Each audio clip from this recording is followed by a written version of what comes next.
Before the intro music begins, I would like to express my gratitude to all of the listeners who have subscribed to and listened to Startup Anthology podcast. Startup Anthology aims to celebrate and share the stories and experiences of startup employees and is not meant to reflect any opinion or comment about any particular company. Our goal is to create a community centered around the unique working culture of startup.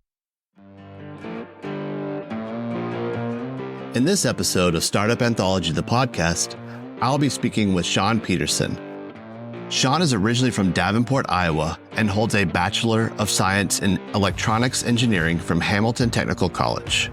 Join me as we explore Sean's startup journey from Iowa to Texas. Our conversation covers the challenges of working in a startup, transitioning between established companies and startups, and the critical role of mentorship.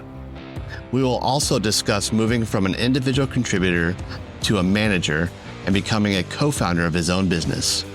I hope you enjoy the episode. So how'd you get into kinematics and controls and all of that stuff? Yeah, so actually I went to a technical school in Iowa. So that's where I'm from. Where in Iowa? Yeah. So the Davenport area. Okay. So there's an area called Quad Cities, 4 cities right next to each other on the Iowa-Illinois border, right along the Mississippi River. Okay. Again, nobody knows about it, but it's like maybe 2.5 hours from Chicago, if that's a good reference for you. Yeah. So that's where I grew up. And there was a kind of a local technical school there that my dad had actually helped build. So he was good friends with the owner, and the owner was trying to build a school to serve the needs of the local companies. So long story short, my dad helped him build a facility. Years later, when I was becoming college age, he was like, "Hey, you should go here. You're interested in technology and stuff." So I went to school there for electrical engineering, essentially. Okay. When I was there, they had the kind of different areas you could specialize in, but they also had an industrial robot system. Okay. So that's what really caught my attention. They had a robot cell there that you could go in and program, kind of play with. It was part of the curriculum of the school at the time, right? So I realized that once I got into working with, that was the thing that I liked the most. And then also programming and software, that kind of thing. I'd always been interested in computers and stuff. I just never knew how to break into that world. So those two things kind of converged when I was at school. Okay, it's a digital physical divide. Yeah. And I always liked being able to build and make things in the physical world. Right. But then I was also intrigued by the software world and working with computers and how powerful they were. So I wanted a way to connect those two things together. Right. It all started making sense as I was going through school. I was like, I like robotics and I also like programming and stuff. So I guess the industrial world was a way to combine all of those things where you would get to work on that stuff on a day-to-day basis. And there was a lot of cool different routes that you could take. So that was the start of what got me interested in that. And one of my friends' dads worked at a robotics company in the area. Okay. So I knew that he worked there, never really knew what they did. Mm-hmm. Their company was the one that supplied the robotic system to the school. So it was like this weird little convergence of everything.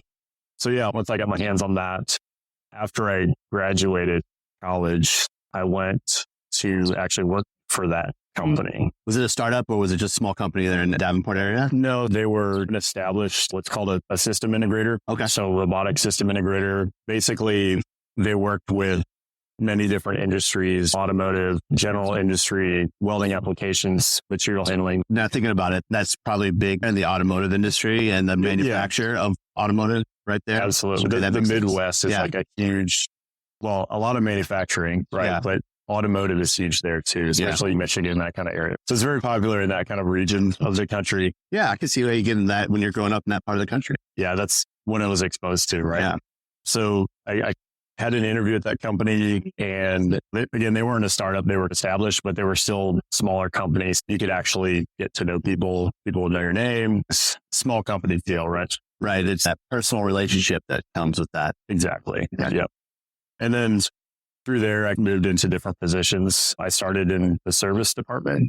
So I was tearing apart robots, pulling the wiring out of them, rebuilding them, go to some random facility in the middle of nowhere, fix this thing, and then leave and go to another place. So I was always interested in the engineering side of it, but to get a start in there in that field, I had to go through the service route because that was what was available. Yeah, that makes sense.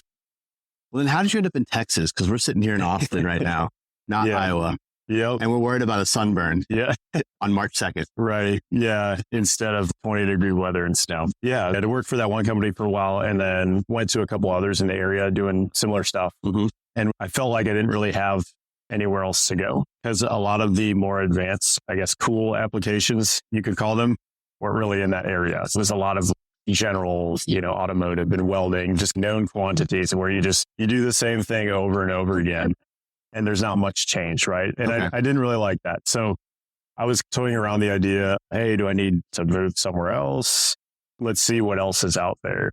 And actually a recruiter reached out to me. They sent me an email and then we set up a phone call. And I was talking to him and he was like, hey, you have all these skills that we're looking for in this company here in Austin. Have you ever thought about relocating? And I was like, yeah, I've thought about it before. I just never really knew a specific place to go. And then I started thinking about it. I'm like, maybe it'd be nice to get away from winters and like some of that extreme opposite end weather. But it's funny though. I think the first winter, were you here in? Yes. With the freeze? Yes. Okay. Yeah. That is the funny part because as soon as I showed up here, that whole thing happened. Right. Okay. And I was like, what is this? This isn't even a big deal. Because when I moved, it was the middle of winter in Ireland. There's like a foot of snow on the ground. Right. And I was loading up one of those moving pod containers, right, trucking all this stuff through thick snow, just loading it in. And then I got to Austin and right at the same time, it was like a week of the freezing temps and trees freaking ice everywhere. And luckily during that whole thing, I was in a rental house, but the power didn't go out. Oh, great. We had water the whole time. Nice. We were super lucky because at the same time, my daughter was super young. So it was like, we had all this crazy stuff going on and we just moved there. And I really hope the power does not go because I don't know what to do. We don't know anyone here. It was tense. So luckily we made it through that. Okay. Yeah. So that was interesting for sure. It was because of the company here in Austin. Yeah. That you moved here. Yeah. So they were a startup doing robotic systems and they had a unique approach to that problem and how to make it easier for the end users to use it or interact with this equipment. So a lot of the hardware that they use was hardware that I was very familiar with and had used at these other companies. So it was a pretty good fit there.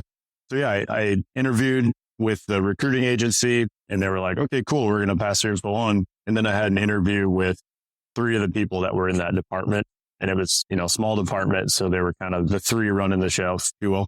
Interviewed with them. Things went well. And they were like, hey, we're going to extend you an offer. At the same time, I had another offer to go to a company in Wyoming. And the guy's like, hey, are you open to relocating to Wyoming? I'm like, I know nothing about Wyoming, so I don't know, maybe. So that one, it didn't sound like as good of an opportunity, or at least as fun. So I was like, okay, that's a point over here. And then also I can go to either of these places. There was a company that I had worked with in my previous company that was based in Austin. Right. And I knew that there was a couple other large robotics companies that had some locations here. So there's opportunity in this area. If this thing doesn't work out, there's other stuff out here. It seems like there's a need for this kind of skill set. It's probably a good place to be located in. So yeah, that was what drove the decision. So what'd you tell the people in Wyoming? Just no thanks or? Yeah, I just kind of told them I'm looking for something more in this robotics field rather than traditional automation. What was it like coming into a startup, going from smaller companies where they're more established, there's a lot of knowns to someone that's brand new? What was that like? It was pretty refreshing to me because a lot of what went on at some of the larger companies, there was a lot of resistance to change and like meaningful change. Hey, we do it this way. This is the way we do it. Right. So there's a lot of people that kind of get set in their ways. And when you have to interact with those people on a day-to-day basis, if you're looking for something beyond that, it's hard to wrap your head around that. It gets tiring. So the nice thing about startups that I liked right away was, no idea is too stupid or outrageous, right? Which is cool. Yeah. And there's more opportunity to do things that have been done before. So you can have a say in the process and also have a role in the outcome of the final thing, right? Okay. Rather than just walking into something that's already established and just being like, this is cool, but I didn't really create any of this. I just kind of work here and just kind of continue doing the same thing. Mm-hmm. It's cool to shift gears and go to somewhere where they foster that creativity and kind of open-minded thinking, and also giving you challenging problems to work on. As an engineer, that's a great thing, right? Yeah, trying to figure out something that you've never thought about before, and then working with a group of people that had that same drive to succeed over a huge challenge. Exactly. And the other difference I've noticed is like vision and mission difference between the companies. Usually startups are super high growth and they are industry disruptors. And all that is driven by a mission and a vision. How did that play into so they definitely sell the story or dream, if you will, which is it's inspiring to you as a person, right? And you hear that stuff and you're like, this sounds really cool. I feel like going to this place, I can make a meaningful difference, right? Yeah, I think that was part of what inspired me as well. Because I'm thinking like, hey, I like working with this stuff. I want to continue doing it. But then there's also this kind of cool subset of this that's going to improve things for this area of focus, or it's going to change this thing. So that definitely drew me to the kind of startup world as well, is being able to have more meaning behind what you're actually doing, rather than just, hey, we're just turning this thing out to make money. Hey, we're going to do this because it's going to totally change the way that this runs and operates. It's definitely much more exciting to kind of jump on that path, right? At least to me. I think everyone has that same type of draw to it. It's like, I can do what I like and be changing the world. Yeah. Okay. Sign me up. Yeah, why exactly. not? Yeah. Yeah. And you feel like you're at the leading edge of something. And for me, as like an engineering mindset, that's the best place to be. Yeah. Right? It's like you want to blaze new trail, not just do the same thing day in and day out. Because if you're actually just coming in there trying to get them back to the status quo, right? And this, you're trying to make a new status quo. Right. Yeah. Exactly. There's more creativity and R&D type nature to the startup side than there is just continuing to produce a product that's already developed. And there's also less resistance to change. They're drawing it out of you. Yeah, let's do this differently because they've been doing it like this, and this is what you get. Why don't we rethink that and do it again and see if we get something better? Exactly. What major challenges did you face coming into a startup as compared to others? Sure. Yeah, I guess there's probably the one for everyone is the unknown. Is this company going to be around for a long time? Right. There's some apprehensiveness there, especially when you're making a big move like that. I moved, 1,600 miles or whatever. It was, okay, if this doesn't work out and they shut down 6 months, what's going to happen? So there's a little bit of that. And also, I guess I noticed too that there can be there's a lot of good ideas and things that get thrown around, but it can sometimes be difficult or distracting to execute on things when there's so much ideas and things thrown into the hat, right? Because I've done this thing before. It's similar. Here's a fairly clear path to execute this task. But then you also have 6 other people who are ambitious and creative, and they're throwing their ideas in the ring. It can muddy the waters a little bit and make it, in some ways, maybe harder to move forward with a specific direction because there's a lot of pulling in many directions. And everybody wants to be a part of it and have their input, right? And they all have valuable input. But sometimes that can get kind of confusing or distracting. So that was one of the challenges, I think. That is something I just learned this week. Startups don't fail from starvation. Startups fail from gluttony. They try to boil the ocean. That's a huge lesson I've learned of maintaining the focus. And it's great that you mentioned that because I've seen that a lot too, is like you said, they want to do everything, right? We want our own software. We want our own hardware. We want this, everything all custom by us right off the bat, it just doesn't work. You can't do that because it's going to take you a year to get anything done. And by the time it's finished, what you've created may not be what you need at all. You spend all this time developing this whole new infrastructure only to realize, all the things we thought were a problem or things that we worried about aren't actually important. It's this other stuff. How do we pivot? So my approach has always been more pragmatic of okay, if we want to make a proof of concept for something, let's pick stuff that's off the shelf that can be put together to make the proof of concept relatively quickly, right? Put it into a service or production environment, if you will, learn what works, what doesn't work. You know, we were worried about this, but it's actually this, that's the problem. And then you take that, and then your second phase, you kind of do everything you want your way, like the custom route, right? So I think that seems to be rapid prototyping. Yeah. With off the shelf stuff that exists. You don't have to reinvent everything. We know what we want to do. Here's how we can do it quickly to test the concept, right? And then learn, oh, our software is not great, or this hardware is not great. And then from that, you do kind of a second phase of iteration. Yeah. We know exactly what we need. We know what worked and what didn't work. Okay, now we can trim this thing down. We don't need this. We don't need this.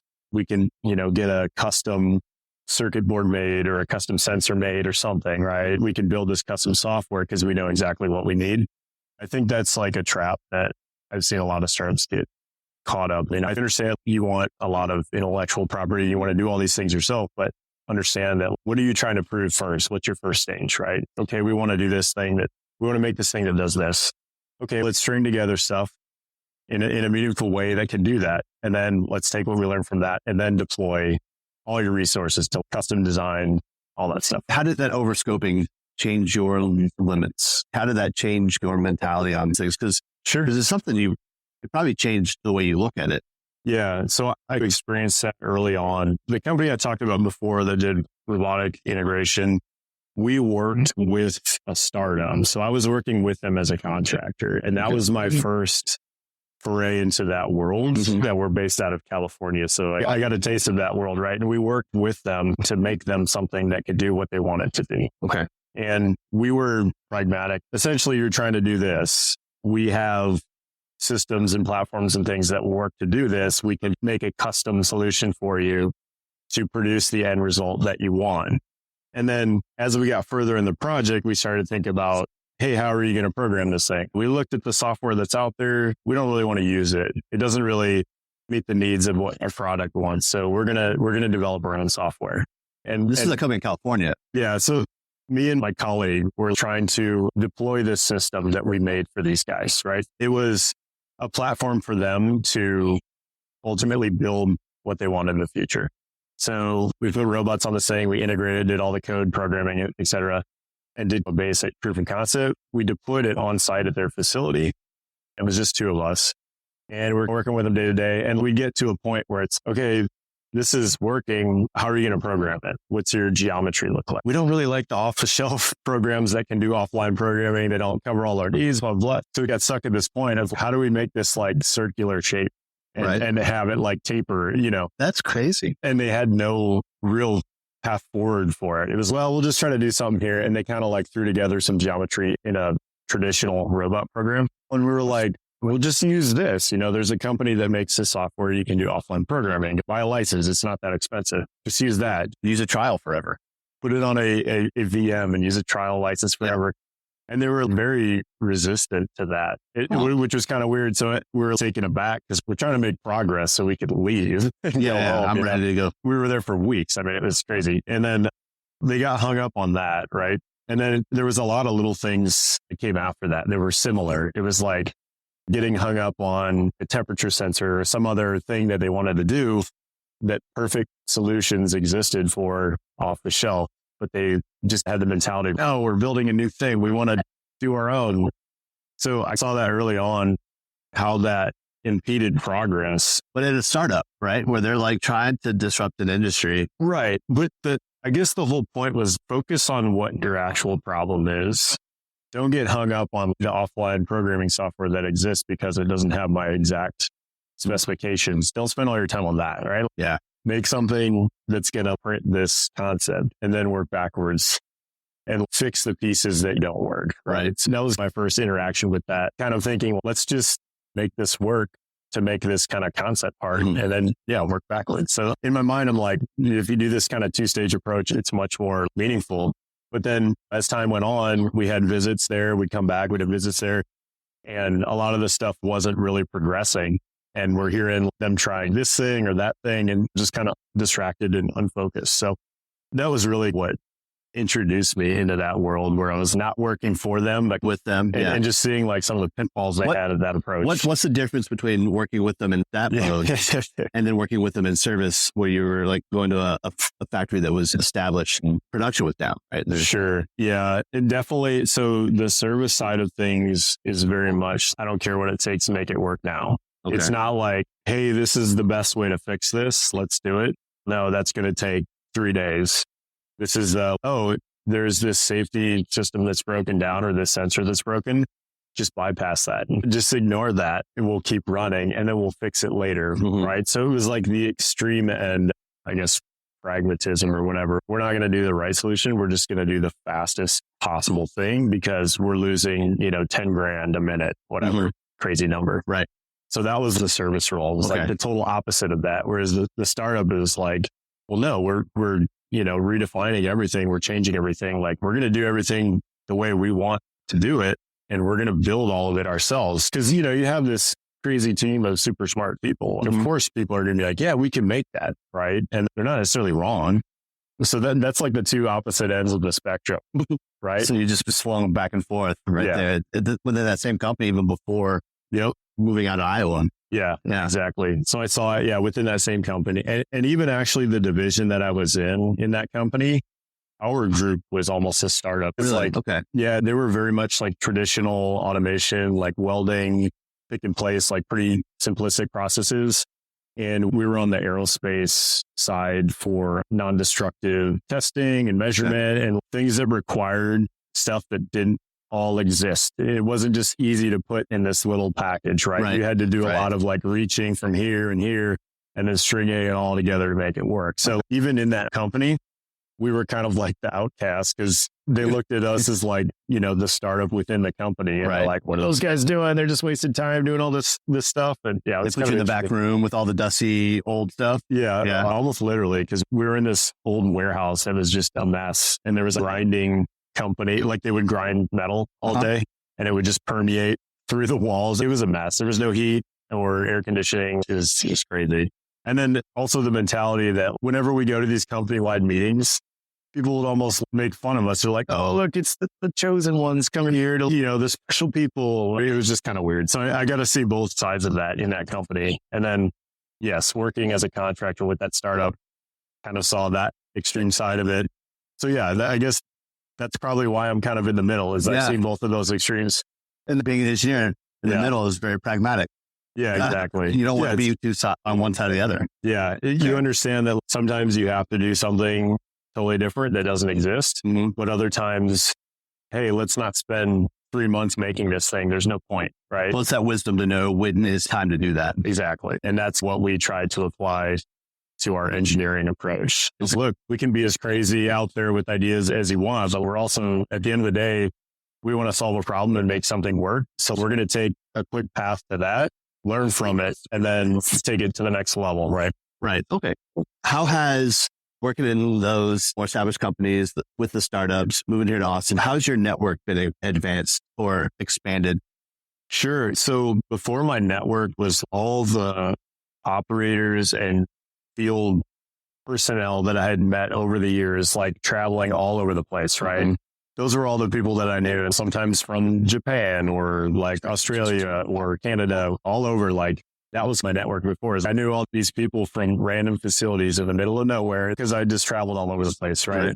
Whereas now with the startup thing, it's a lot more understanding that your approach to communication with these different groups of people are different. And also knowing that it's helpful to be yourself. Whereas before, maybe in the more service-oriented field roles, you could crack jokes and stuff with the people on the floor, but with management, you act a different way. Okay. I know it seems like the startup world, they're more welcoming, unique personality, and they like to see you as an individual, learn more about you rather than just this is a company. It seems there's more leaning towards like that, I guess, approach. The people in that network here now, good friends with outside of work and professionally? I mean, honestly, like I'm kind of a homebody, even if I know people really well, I don't go out all the time. Yeah. And I have kids at home and stuff like that. Yeah. But yeah, definitely I consider these people friends outside of work. And it seems like there's more willingness to like, hey, you don't necessarily work with my company anymore, but you're still somebody I respect. Let me help you out with a lead somewhere. Or, hey, I know somebody that's looking for this. Like, maybe you can talk to them. It seems like it's easier to make those connections in that startup side of things. Okay. From what I've noticed. How has your family been affected by, well, first of all, when you were in the service world, you were traveling a lot and you probably weren't home very often. Yeah, exactly. But then now you all picked up and moved, came down here. How's that relationship developed? Before I was traveling and gone all the time, and that was a huge strain. Yeah. Relationships. And that was before my daughter was born too. It was just my two sons. And yeah, I felt like I was always missing stuff, always trying to catch up. So then I made the decision, I'm getting out of that world. I'm going to go into something a little more stable. Granted, startups are crazy too, but at least you're not traveling all the time, that kind of thing. Right. But it was a little bit hectic because just aligning everything at the right time to make the move happen was hard. My wife was pregnant at the time. It's not like she can help me load all of our stuff into a van or something, physically that's not feasible. So there was that. And then also pulling my kids out of school. That was changed their lives up completely. Yeah. And I felt bad about it because obviously when I was growing up, I would have been pretty sad if I had to move in the middle. So yeah, that was kind of a struggle to deal with at first. But my kids are pretty independent, and they're honestly, I don't know if it's just different generations, but they're just kind of whatever, hang out with this person, hang out with that person. Half the time they want to play games online with people anyway, so you don't have to be right next to them. So I think maybe it's a little easier now because you can still talk to people whenever you want to. Yeah. So, I always ask them how they felt about it, and they were okay with it. They were fine, at least what they told me. Yeah, now they're established here. Yeah. Now they're pretty established here. When you left, now you and another person are doing kinematics. It's been pretty great. I know there's always a potential for that to go sour, right? Because they say don't work with your friends. Exactly. Yeah. That can be true, but I think our skills complement each other really well. And where one of us excels, the other may be weak, and then the other one excels here and the other may be weak. So I think that complement we have works really well together. I actually worked at two companies together with this person. And the first place, I think I left first and then went to where we worked together. Mm-hmm. And I went over the fence and I was like, hey, come over here, guys. Come on. Really? Like I kind of brought them with. I was like, hire these people. So there was some of that, like we kind of jumped together because we formed this core team of people that we really worked well together and was like a great dynamic, I guess you could say. A co-op even. Yeah. And we're all, in controls engineering and stuff. So it was, hey, I work great with these people here. Like, let's bring them over here. So then we migrated there. Super cool. That's what I'm talking about the network is you had this network, drag them along with you. Exactly. In a good way. There was probably like 4 or 5 people really that I like coaxed into coming down here to Austin. Well, they were already in Austin, but they came from that other company to the one where we worked together. Yeah. So I really like these people. They're awesome. They work great together. Keep the team together. Let's keep it going. That's really cool. So it's the start of. That's how you knew everybody. Yeah, exactly. Okay, because he's kind of quiet to begin with, but he knows everyone. Somehow he knows everyone. Yeah. There was a lot of that going on, for sure. I didn't know that. That's cool. Yeah, from that, we carried the idea that we want to start our own thing, we have these good ideas. We want to execute on them. How do we do it? And we just kicked around a bunch of different ideas and never really materialized because you get super busy and work and things, you start working late and that stuff just gets put to the back burner. But yeah, when we regrouped and found a perfect opportunity basically to make that happen. And we're like, okay, what would this look like if we did this? What would we offer? How would we do it? So we started kicking those ideas around, and then that, I guess, perfect timing for everything happening, and just decided, okay, now it's time to do it. Best time. It's either now or never. So you've been doing it how long now? It's been, actually this month, March, it's been a year. Oh, wow. 1 year, which is kind of crazy. It doesn't seem like it's been a year at all. Yeah. It's been fun. But looking back at this year, we've actually done really well. We kind of just talked about it this morning, where we were at and where we thought we were going to be, and then looking at actual numbers and things like that. And we're, wow, we actually, kind of beat the statistics, right? I mean, things are starting to pick up. We've had a couple of people reach out to to us from our past engagements. They're like, we think that you can help this person. Maybe you should talk to them. So we get leads from that. And then the current customers that we're working with are happy with what we're doing. Do you have a mentor or anything that has helped you through actually all your career? So yeah, I guess differing people. First company was a lot of the more senior guys that had done it, and I was a newer engineer. Did they call you kid? Some of them, yeah. I remember being working like that. Hey, kid, come here. Yeah. Well, and that's what, you can get humbled quick. So you just have to shut up and listen. Yeah. But if you show that you're there to learn and you're not there to pretend that you're some hotshot that knows everything, they'll teach you a ton. Right. So that was kind of the first stage of my career. And then as I got into the startups, there was small conversations with the people that kind of led those companies just to learn more about what it was like. And my initial interaction with the startup is like, man, these guys are younger than me and we're all doing engineering stuff. They're pretty technical people. I didn't know people like this existed, starting companies. I thought it was just like old guys, the stuffy CEO type. Yeah. Right? That was interesting to me. And I tried to talk with them and get as much info from them as I could. Definitely recently, senior management and my supervisors, whatever you want to call them, were pretty influential, getting me to break out of my engineering shell and get more into management or leadership type roles. That was always something I shied away from. Oh, management and supervision. Yeah. Okay. I still am. I really enjoy building and making things like the individual contributor role. I'm always going to. Yeah. But before it was like, I don't want anything to do with management, blah, blah, blah, But there were some people that kind of mentored me and, hey, look, you can amplify your impact if you go this route. Okay. And maybe you can help some people that were in a similar situation as you develop their skill sets and grow into better engineers, right? So it kind of opened my eyes to that side of things of like just a different style of impact. But what did you learn in that then? From moving out of that individual contributor into that more management role, and I guess as you started mentoring your employees, what did you learn? Yeah, definitely. At first, you see somebody that maybe is doing something that you have a lot of experience with and they're less experienced, and your immediate reaction is, I just want to go and do this thing for them. Right. Yeah. But then you realize like that doesn't help anyone. Right. So then I guess for me, I started to focus on, hey, this is an opportunity for me to share some knowledge or like pitfalls and things I've learned in the past that could be helpful to this person, help them grow better as an engineer. So I like this part of the job, right? Like I can go towards this.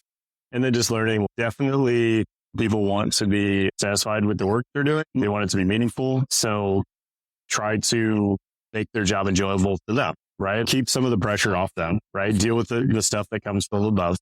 Let them enjoy what they're doing. And then their output is going to be much then if you just go and try to, hey, do this, right? So that was, I guess, something I learned just from doing that role. And then also, it forced me to learn to communicate with different audiences better. So, being in the middle. Yeah. Right. How do you talk to employee versus how you talk to senior management? Exactly. If you just take verbatim what they say and go pitch that to senior management, they're going to be like, they said what? Yeah. Well, it doesn't work. Versa. Yeah. They said what? Exactly. So you have to be diplomatic about it. Well, give them context.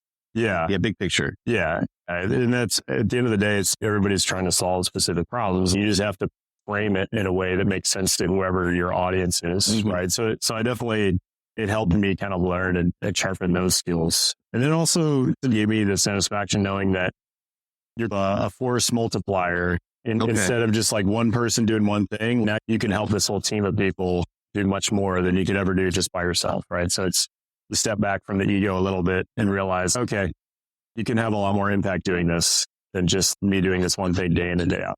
Management is really humbling because you have to, at least for me, you have to celebrate their wins, your employees' wins, but then also you have to take responsibility of their failures. A good leader rather than just like a boss or a manager, right? Like you actually, exactly what you said. Yeah. You have to celebrate their wins and get them excited to do what you're doing. And then stuff goes bad. It's not your fault. I take ownership of that. Yeah. Right? Yeah. It's definitely humbling for sure. But I had the company we worked at together. I felt like it was pretty easy to deal with that. I always felt pretty fair. I wanted to be an individual contributor. Yeah. And swoop in, swoop out and not manage. Then I got put in that position and I'm like, oh, this is great. I can help develop have bigger impact, help them figure out what's going on. Oh, this is cool to watch them grow. Yeah, exactly. If on that team as an individual, everybody has their gripes about what's going on. Mm-hmm. Well, if you're in the management role, managing that team, you can actually do something about it. Right. Instead of just like all commiserating together. Here's the big picture of why. Yeah. And give them some understanding. That's definitely an eye opener too. If at that like lowest level in that very technical, detailed work, you don't really understand what's going on above. And you're like, why are they doing this? Why are they making these decisions? It doesn't make sense to me. You have your blinders on directly on your task. Yeah, exactly. And so you start to get bitter about certain things maybe that you shouldn't. But then, you step into leadership roles and you're like, oh, okay, now I'm understanding why. Yeah. Both sides of this make sense to me. Then of course you're in the middle having to navigate both sides of it. Yeah. We can still have beers later, guys, but yeah. Yeah, you may not want to with me. Well, as I got into management, I felt like I lost a little bit of community because you were close to everybody. And then you kind of have there's now a demarcation line a little bit. Yeah. And so then now your circle gets smaller. Sure. And so trying to find that mentor or that network at that new level is difficult too, because you don't know how to navigate that right away. Definitely. Yeah. And also some of it could be people maybe less open to talking to your boss maybe than you are your colleague, right? So that's true. There's definitely a little bit of that goes on. I think people are hungry for what startups actually look like. Sure. Yeah. And I think the employees and middle managers, this story gets overlooked quite a bit. Definitely. Yeah. Not for any reason other than the founders, CEOs have a vision and they need to get it out. That's why everyone wants to hear their story. Yeah, exactly. Founders have to have people to make their dreams come true. Absolutely. And those people have to have stories. They have to have stories, right? A lot of times more interesting than the stuff that goes on at the top, right? Yeah. You got to find a team and make sure that they have the passion that you have. Would you work at a startup again? Yeah, I would. I would definitely go work for another startup. It's exciting. And especially the first so many months or year or whatever, like it's super fun. It's just, it feels like a bunch of people like going to work in one of your buddies' garages and just making this cool thing and everybody's joking and laughing and you're having fun. Right. Like, most of them feel like that. Especially in the beginning. Yeah, that part I definitely love. Those are the cool stories. It's those at the beginning that you think back, oh, that sucked, but we did this, and this. We worked 100 hours in 3 days. And you're like, is that possible? No, but it felt like it was. No, yeah. I worked some intense hours here. Yeah. And usually, yeah, exactly. You don't necessarily recall all that. Oh man, I had to work so much. It's more of, remember when we were doing this thing and we're all super tired and this funny thing happened and you remember that stuff, right? Yeah. That's the good part of it. You look back on that and you're like, oh, that was actually fun. I don't know why I was complaining. Yeah. But I remember I was really tired, but I was angry that I was stuck there. It's like midnight or something. But then you look back and you're like, that was actually fun. Thanks, Sean. Thanks for taking me up on this. Appreciate the invite. It's been difficult to get people to come because these stories can be hard. Yeah. Depending on the emotions wrapped up in them. Sure. Yeah. Like you work so close together, like we're talking about. I remember that time and it's like a relationship. You break up and you're like, oh, I hate that person. Definitely easy to go to that end of the spectrum. Well, I appreciate it. Thanks for coming out.